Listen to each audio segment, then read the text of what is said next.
Hello, my name is Abhay, and this is a pre-recorded presentation for the 2021 meeting of the Society for Mathematical Psychology. In today's presentation, I'm going to talk about our project on polarization and extremism, how they emerge from rational choice, and how estimation can be a solution to biased sampling. To begin with, there are a few known and well-researched sources of polarization and extremism. To begin with, we have confirmation bias, which refers to seeking information that confirms currently held opinions while disregarding information that might oppose those opinions. On the other hand, we also have nonconformity, which refers to following the wisdom of the crowd or following what the in-group suggests without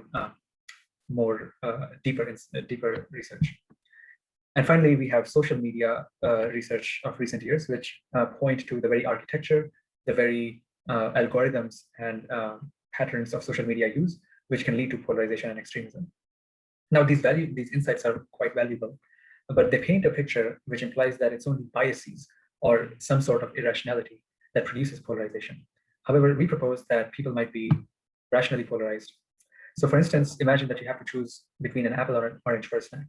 Now, you might think about it for 2 or 3 seconds and make a decision. What is for sure is you're not going to spend the whole day thinking about these options. And this points us to a speed accuracy trade-off where people need to make accurate choices, but that too in a timely manner. And to deal with such a trade-off, a lot of literature in cognitive psychology and decision-making points to what's called a accumulation to threshold principle, which refers to decision makers accumulating evidence up to a threshold and making a choice once that threshold is crossed. So let me demonstrate that with this example here. Here on the y-axis, we see how much the information favors one of the two options, A or B. And on the x-axis, we see the progression of time. So let's imagine a decision maker is starting off unbiased. They don't prefer one or the other option at all. They're right in the middle. And let's say they randomly start sampling information. And these arrows are kind of relaying which direction each piece of information is moving them to. This piece of information seems to be quite strong, this red one. And in comparison to that, the blue one is weaker. So we observe that some pieces of information are stronger than others. This random walk continues. And after a while, the agent reaches the threshold of option B and stops the decision search, chooses option B, and gets on with their day. This points to thresholds being a determining factor about when to stop an information search. And within thresholds, a key factor is the strength of the piece of information, where it's the more extreme pieces of information, depicted here by the longer arrows, that sway the decision in the favor of B over A. In contrast, the smaller arrows don't really, especially when being sampled randomly, don't really affect the decision at all. It's the more extreme pieces of information. So with that insight in mind, we propose that choosing, as in the choice task itself, incentivizes extreme information sampling. And to test this, we ran a simulation study, where on the left-hand side, we granted our simulation an input distribution of information, which was random, with mean 0 and standard deviation 1, in favor of A and B. Then we recorded the decision process, the random walk, where the agent, the decision maker, randomly chose pieces of information out of this normal curve and stopped the information search after reaching a threshold. So looking at this random walk more closely, we realize that the moderate pieces of information, the small ups and downs that we see here, don't really move the agent much. They kind of just keep the agent in the middle. In contrast, it's the red, more extreme pieces of information, which within a few turns lead the decision maker to the threshold above option A. And that leads to a choice being made and the information sampling being stopped. Now here, the key thing to notice is information sampling stops before representatively sampling moderate pieces of information. So while the true distribution has a lot of moderate information in the middle, the final distribution of the rational decision maker does not represent that. So with that, I would like to operationally define both polarization and extremism. To begin with, polarization is simply the amount of non-overlap between the true normal information spread and the sample information spread. And we quantify this with the Kuhlback-Leibler divergence. And now here it is depicted in graphs. So the first block here shows the true normal distribution. It's not polarized and it's not extreme at all. And this is compared to a highly polarized condition in the right top box, where the blue line shows how the distribution is polarized, how the middle moderate pieces of information are not sampled appropriately, undersampled. Okay, on the second point, extremism is defined as the ratio of the variance of sample information to the variance of true information, called variance ratio from here on. And this would predict more chunking towards the tail ends of the distribution and the presence of more outliers. With that in mind, we tried to conjecture what are some possible solutions to this, and found that estimation might incentivize precision and accuracy, and therefore more representative sampling. Again, to test this, we ran a simulation study, again inputting normally distributed information spread, but this time the decision-making agent, instead of having to choose between two options, which rationally move them to sample more extreme information, instead of that, they had to sample in a way which maximize precision. So the blue thick line shows the random walk of information randomly sampled from this, and the faint blue shaded region around it depicts the precision at any given point of this estimate. And the task of the agent was to minimize or maximize the precision to the point that it fit by the constraints shown by the gray bar here. And as soon as the desired precision was found, the information search stopped. And here on the right-hand side, we have a graphing of that. And what's clear is that this distribution of information sample resembles the true distribution very closely. So with that in mind, we made our hypothesis. First of all, we predicted that choosing versus estimating will cause more polarization by the undersampling of moderate information. This again is shown in the previous figure. In estimating, we are expecting to see distributions such as this, the distribution of a sample information, which would look something like this. While choosing, we would expect a distribution which looks more like this. Similarly, we predicted that while choosing, we would see more extremism than while estimating. With that in mind, the design of the project involved placing people in either the choice or the estimation condition, and that happened according to when they signed up for the studies. There were 2 studies that we ran. They were 2 weeks apart and conducted at the same time during the day, and people were placed in each group depending on when they signed up. After going through the informed consent form and all the formalities, they were shown an alien world scenario where they supposedly met an alien civilization which needed their help resolving several issues. Some of these issues revolve around affect-rich things, such as pursuing gene therapy versus immunotherapy to save aliens from a virus, while some revolve around investment problems of either investing in flood prevention infrastructure now or spending money later on flood response. Those are the number of each kind of scenario presented to them. In total, there were 80 scenarios presented. In an example task, we see that participants read a scenario description, which is worded very closely across the 2 conditions.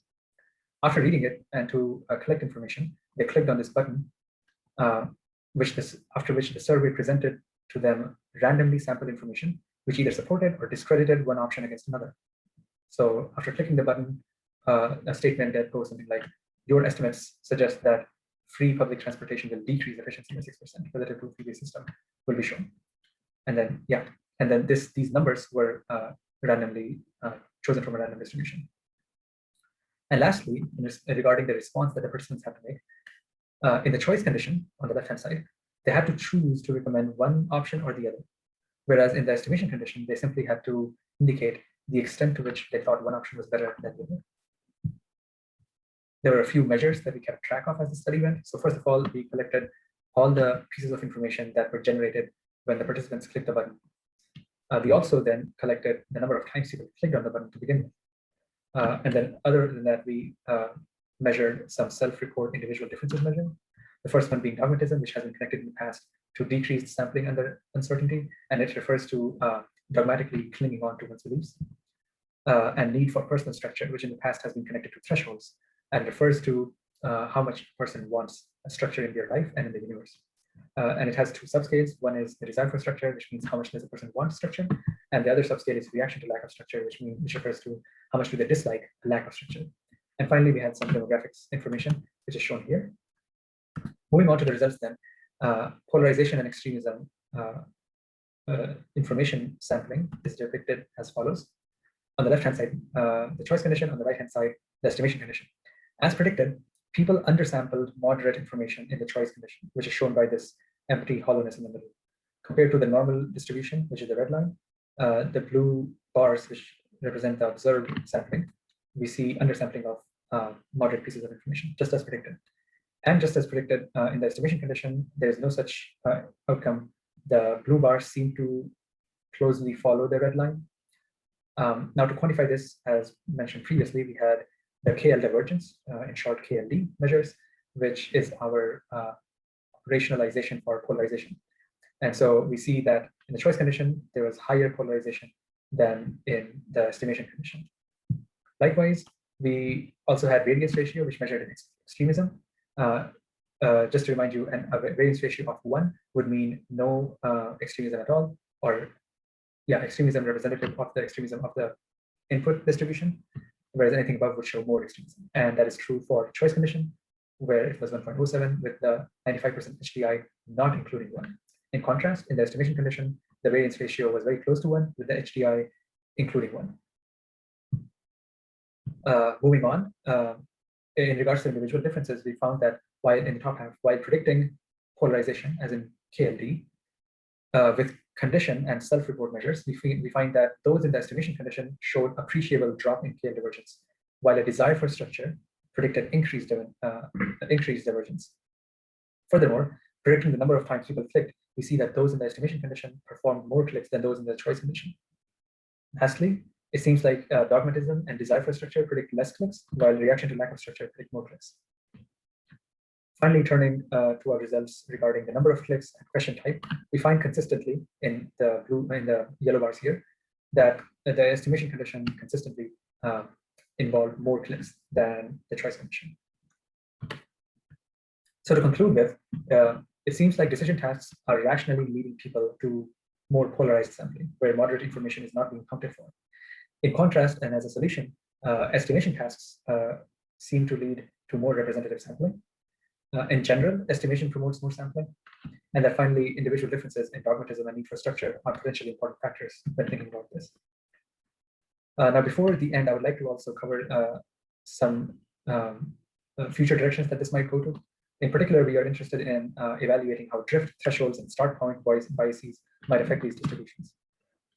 Feel free to pause on this page, but we found in our simulations that having high threshold helps to decrease polarization and extremism, but not when there is drift bias. We also found that extremism form most when there is prior bias as well as low threshold. So prior bias and low threshold seem to be quite polarized, and then including lots of extremist elements, which is shown by the chunking here at the tails.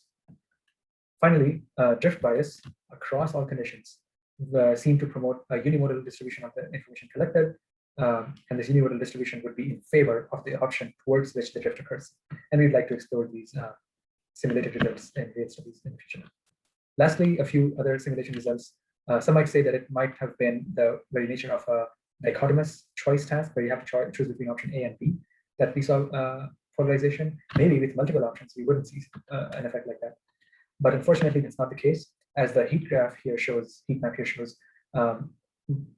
with 3 options, A, B, and C, and all of them are normally supported by a normally distributed information pool. We see still our rational agents leaning more towards one option over the other, which is shown by the yellow and green parts here. And more conclusively so, we see the middle of this graph, the intersecting point of the 3 axes is completely white, which means information which equally weighed all 3 options was nowhere to be found or very heavily undersampled, which is the opposite of what the real distribution is like. In other words, more choice does not mean less polarization. Finally, if we turn to accumulator models with absolute stocking rules, it seems like they can promote more normal sampling methods. However, we also see that that wouldn't happen if lateral inhibition is in play. I would be happy to answer any questions you have in the Q&A session. But until then, thank you so much for joining in. I would like to thank everybody who worked on this project as well, including Dr. Peter Kwong, Dr. Matt Baldwin, Callie Mims, and Arina Martinyanova. And thank you for your attention.